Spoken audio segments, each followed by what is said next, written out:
আব্দুল হক আজমি রহমতুল্লাহ আলাই, প্রধান মুরব্বী অত্র জামিয়া।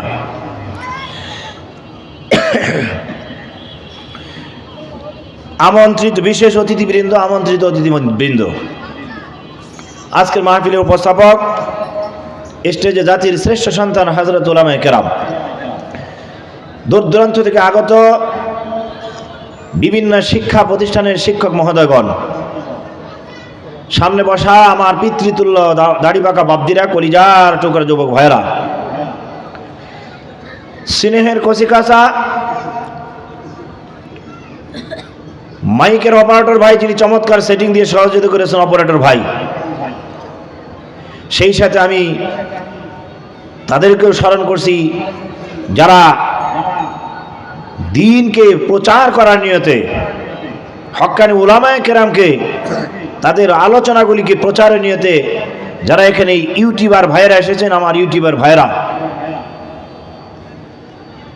রাস্তায় কেনাকাটা বেচা কেনা অবস্থানরত ভাইয়েরা, পর্দার অবস্থানরত মা ও ভগ্নীগণ, মাইকের আওয়াজ যাদের কর্ণকুহরে বসতেছে তারা সহ আমার অন্তর থেকে হৃদয় নিংড়ানো ভালোবাসা দিয়ে আবার আরেকবার সালাম, আসসালামু আলাইকুম ওয়া রাহমাতুল্লাহি ওয়া বারাকাতুহু।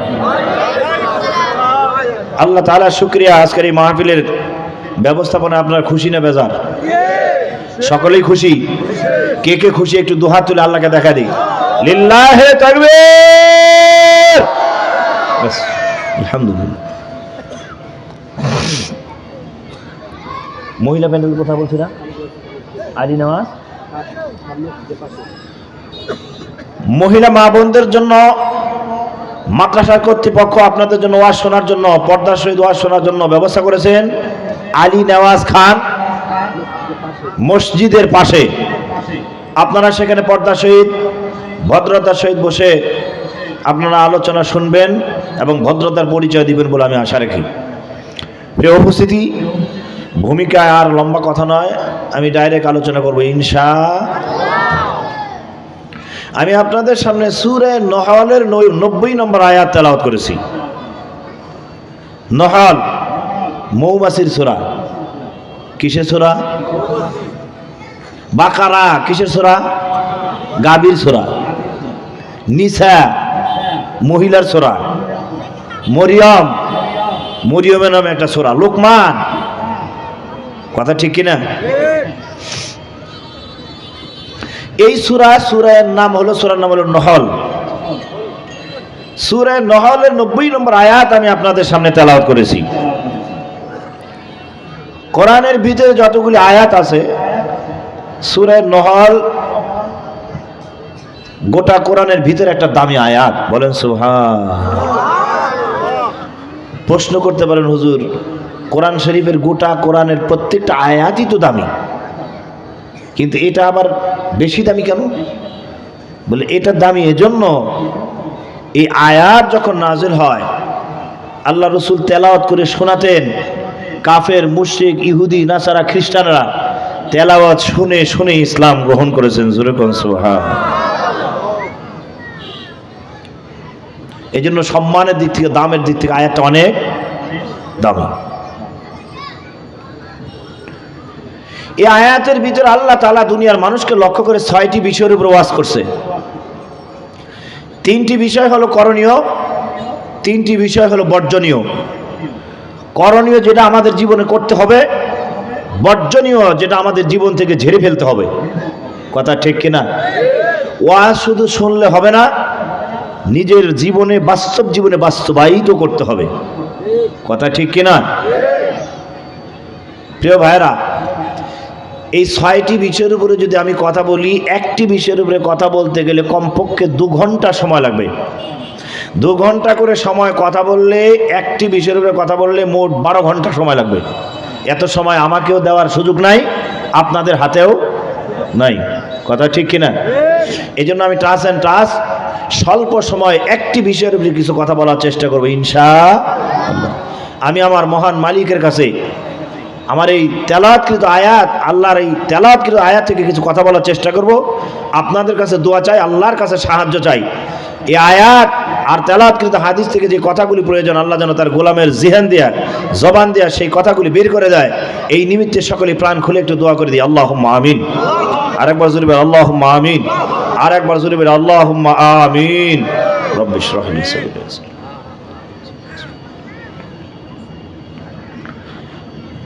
প্রিয় ভাইরা, আল্লাহ সুবহানাহু ওয়া তাআলা বলেন, ইন্নাল্লাহা ইয়া'মুরু বিল আদল।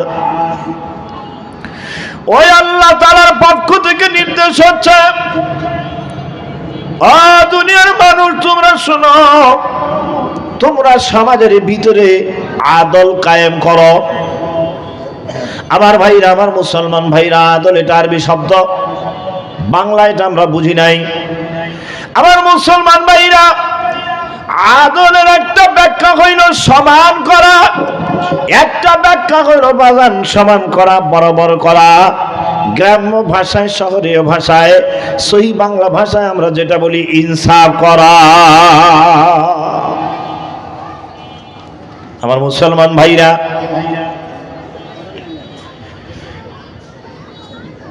সমান করা, বরাবর করা। সমান কেমনে করবেন, বরাবর কেমনে করবেন, আমি বোঝানোর জন্য একটা উদাহরণ দিয়ে যাই। আমরা যখন বাজারে মাল কেনা বেচা করি, কেনা বেচার সময় যখন দাড়ি পাল্লায় পণ্যটাকে উঠায় দেই, ক্রেতা এবং বিক্রেতা ওজন করে দেয় এবং নেয়। পাল্লায় ওঠায় দেওয়ার সময় সামনের পাল্লা যদি বেশি হালা হয়ে যায়, বিক্রেতা বলবে ভাইজান বেশি হয়ে গেছে, কথা বলেন ঠিক কিনা? পিছনের দিকে যদি হালা হয়, ক্রেতা বলবে ভাইজান কম হয়ে গেছে, আর একটু দাও। যদি পাল্লা সমান হইয়া যায়, ক্রেতা বিক্রেতার কোনো আপত্তি, বলেন, ক্রেতা বিক্রেতার কোনো আপত্তি নাই, কারণ পাল্লা সমান। ক্রেতাও ঠকে নাই, বিক্রেতাও ঠকে নাই, কথা ঠিক কিনা? এইটাকে আরবিতে বলা হয়েছে আদল। আমার মুসলমান ভাইরা, এই শব্দের ব্যাখ্যাটা এত ব্যাপক, এত বিস্তৃত। আমি একটা ব্যাখ্যার উপরে কথা বলতে গেলে বাজান কয়েকদিন তাফসীর মাহফিলে আলোচনা করা লাগবে। আমার ভাইরা, আমার বাজানেরা, আদলের ব্যাখ্যা করতে গিয়ে আল্লামা কাজী সানাউল্লাহ পানিপতি রহমাতুল্লাহ আলাইহি অনেকগুলি ব্যাখ্যা করেছেন। বন্ধুরা আমার, শাব্দিক ব্যাখ্যা করতে একটা শুরুতেই আমি আপনাদেরকে বোঝানোর জন্য চেষ্টা করেছি। বিশ্বনবী মুহাম্মদুর রাসূল সাল্লাল্লাহু আলাইহি সাল্লাম বলেন, আলা কুল্লুকুম রাইন ওয়া কুল্লুকুম মাসউলুন আন রাইয়াতি।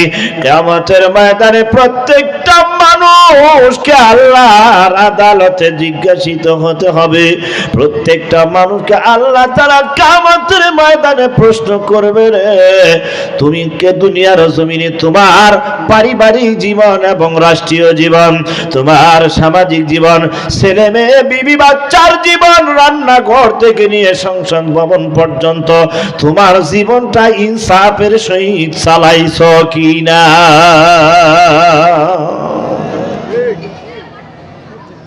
আমার ভাইরা,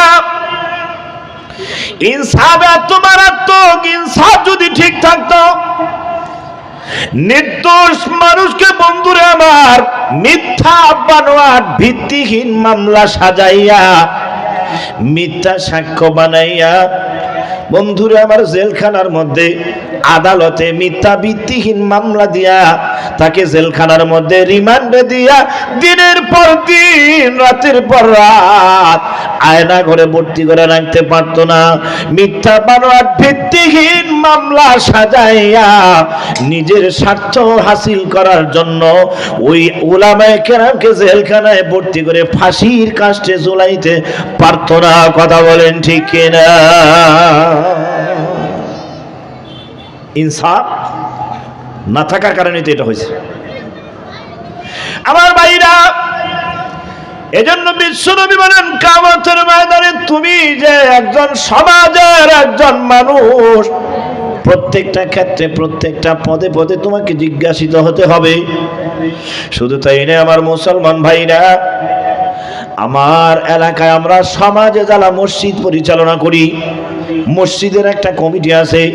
এই কমিটি যিনি সভাপতি, সেক্রেটারি, কোষাধ্যক্ষ হবে, কিয়ামতের ময়দানে আল্লাহর আদালতে তাকেও জিজ্ঞাসিত হতে হবে কি হবে না। মসজিদ ওযুখানার ভালো ব্যবস্থা নাই, মুসল্লিদের নামাজের খবর নাই, সপ্তাহে একদিন শুক্রবারে যায়, কিন্তু মসজিদের সভাপতি না দিলে জুমার মসজিদ আলাদা, ঠিক কিনা? সভাপতি না দিলে ওই সমাজে থাকবে না। আল্লাহ তাআলা কিয়ামতে এই সভাপতি সবকে প্রশ্ন করবে। শুধু তাই নয়, বাইরে আপনার বাড়িতে আপনি যে বসবাস করেন, আপনার দুটি ছেলে আছে, দুটি মেয়ে আছে, আপনার দুইজন বিবি আছে, আপনার মা আছে, বাবা আছে, আপনার প্রতিবেশী আছে, প্রত্যেকটা মানুষকে আল্লাহ তাআলা কিয়ামতের ময়দানে তোমাকে প্রশ্ন করবে, তোমার ছেলের সাথে এবং মেয়ের সাথে কেমন ইনসাফের জীবন যাপন করেছো, তোমার দুইজন বিবি ছিল, একজন বিবির সাথে কেমন আচরণ করেছো, আর দ্বিতীয়জন বিবির সাথে কেমন আচরণ করেছো, আল্লাহর আদালতে তোমাকে জিজ্ঞাসিত হতে হবে।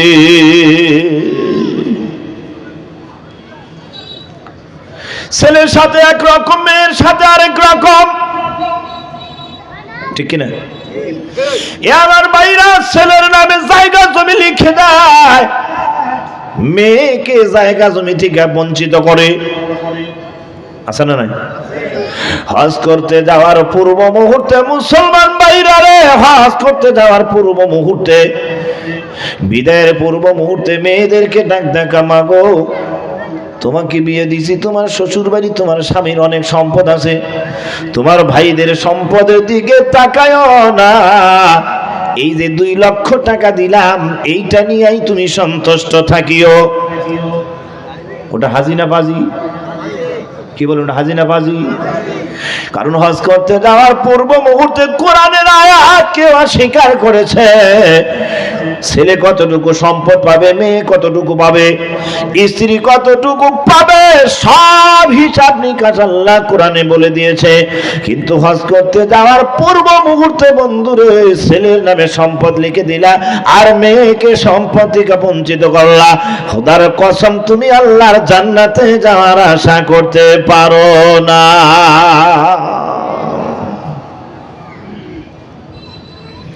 বিশ্বনবী বলেন, দুনিয়াতে এর চাইতে বড় বাটপার, এর চাইতে বড় চিটার, এত বড় বদমাশ আর দুনিয়াতে আর দ্বিতীয় জন হতে পারে না, যারা নিজের কন্যা সন্তানের সাথে বাটপারি করে। আমার মুসলমান ভাইরা, আল্লাহর নবী বলেন, তোমার ঘরে একটা কন্যা সন্তান জন্ম নিয়েছে, এই কন্যা সন্তান জন্ম নেওয়ার সঙ্গে সঙ্গে আমার আল্লাহ তাআলা তোমার এই ঘরের লালন পালনের জিম্মাদারি আমার আল্লাহ নিয়ে নেয়। ছেলে হইলে তোমার ঘরের লালন পালনের জিম্মাদারি নিছে, এই ব্যাপারে হাদিস।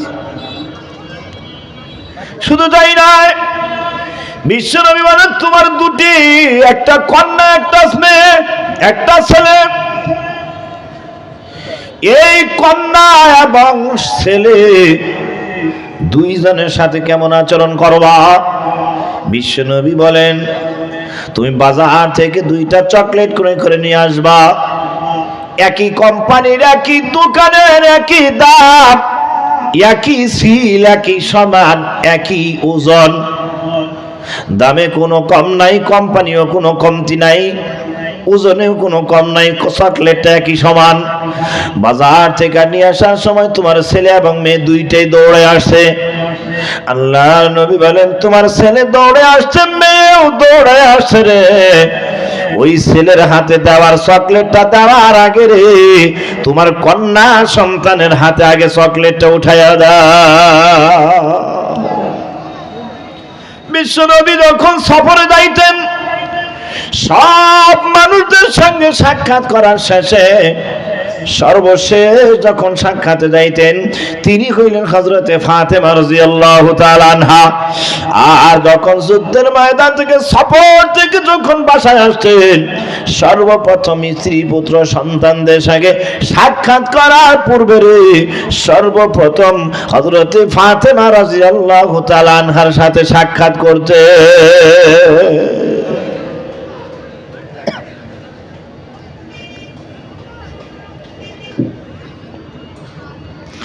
আল্লাহর নবী বলেন তোমার একটা কন্যা সন্তানকে সুশিক্ষিত কইরা সাত পাত্রে ভদ্র একটা ছেলে দেখা, সুশিক্ষিত নামাজি দিনদার একটা ছেলে দেখে তোমার কন্যাটাকে যদি উঠায় দিতে পারলা। আল্লাহ নবী বলেন দুটি আঙ্গুল ইশারা করে বলেন এই যে দুটি আঙ্গুল যত পাশাপাশি ওই মেয়ের বাবা এবং আমি নবী গো একই সাথে জান্নাতের ভিতরে এত পাশাপাশি বসবাস করব। জোরে কোন সুবহানাল্লাহ।